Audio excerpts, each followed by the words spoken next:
11তে হাসিনা সরকার যখন একজন অভিশপ্তের নেতৃত্বে আদালতের কাঁধে বন্দুক রেখে সংবিধান সংস্কার করেছে এবং সেই সংবিধান থেকে বিসমিল্লাহ আল্লাহর উপর আস্থা বিশ্বাস তুলে দিয়ে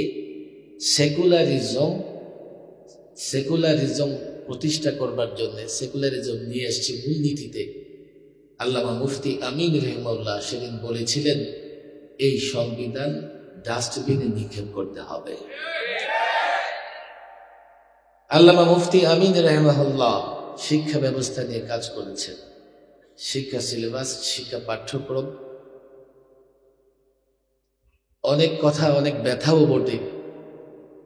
হাসিনা সরকার যে পড়ে গেছে শিক্ষা ব্যবস্থা দিয়ে, একটা সময় আশঙ্কা তৈরি হয়েছিল যে এই শিক্ষা ব্যবস্থায় পড়াশোনা করলে মুসলমান সন্তান আর যাই হোক তার ঈমান হেফাজত করতে পারবে না। আমরা শিক্ষা ব্যবস্থা নিয়েও কাজ করছি, পাঠ্যক্রম সিলেবাস নিয়ে কাজ করছি, কিন্তু এখন বাধা হয়ে দাঁড়িয়েছে একটা সন্ত্রাসী সংগঠন ইসকন।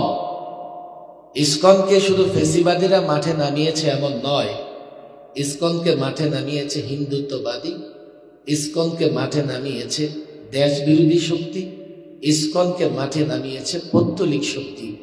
ইসকনকে মাঠে নামিয়ে তারা এখন দেশে একটা সংস্কার কার্যক্রম হবে, সেই সংস্কার কার্যক্রমে বাধা সৃষ্টি করতে চায়। এই জন্য আমি মনে করি আর তারা একটা স্পর্শকাতর জায়গা তৈরি করেছে, সৃষ্টি করেছে। সেটা কি? ওই সংখ্যালঘু নির্যাতিত হচ্ছে। বাংলাদেশে কোথাও সংখ্যালঘু নির্যাতিত হচ্ছে না। এদেশে সংখ্যালঘুরা জামাই আদরে বসবাস করে।